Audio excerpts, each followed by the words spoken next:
So, hey guys, it's Terry.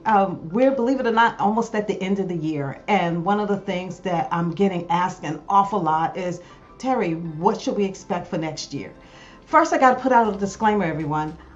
I don't have a crystal ball, but what I do have is historical information and facts. And that's what I figured we should talk about today. Let's face it, we have been on a roller coaster ride when it comes to the housing market. And one of the things, like I said just a moment ago, that people are asking me is what is going to happen? What should I do? Whether you are buying or selling, we have to admit a couple of things. The first of which is that the mortgage rates, which have gone up tremendously, has really affected our housing market. So let's look at it. Believe it or not, back in January, we were in the threes. And so, but we are now in, we got as high as the sevens, but I'm happy to say that right now we're in like the high sixes. So it looks like we're getting some stability there and a little bit lower.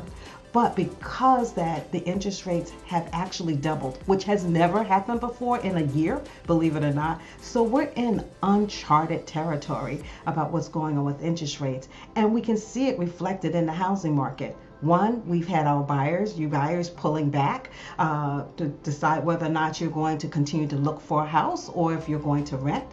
We've had sellers see that with the buyers pulling back, that they don't have as many showings of their homes. And then also they decided to start to lower pricing a little bit. One of the things that I am recommending to all of my clients when I'm talking with them and they're asking this question is for buyers. If you are looking for a home right now, this, believe it or not, is a good time because guess what? You are now able to shop for property and you can actually keep all of your rights in terms of home inspections and things like that.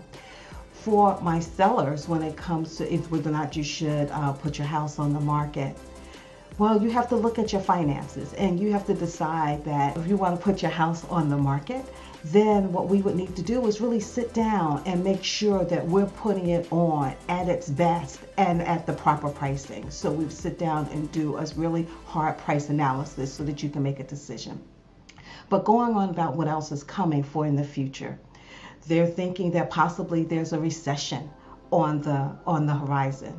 Again, I don't have a crystal ball. So if there is a recession on the horizon, then historically, again, we've seen in the last 6 recessions, 4 of them for sellers, you actually had some housing appreciation during those times. So a recession doesn't necessarily mean that it's bad news. Again, if you have questions about what's going on or what to expect in 2023, give me a call, send me a DM, or just send me a quick email. I'm happy to sit down to discuss your situation and what's going on in the market and what are some best tips and hints that can help you navigate through these uncharted waters. All right, take care and talk with you soon.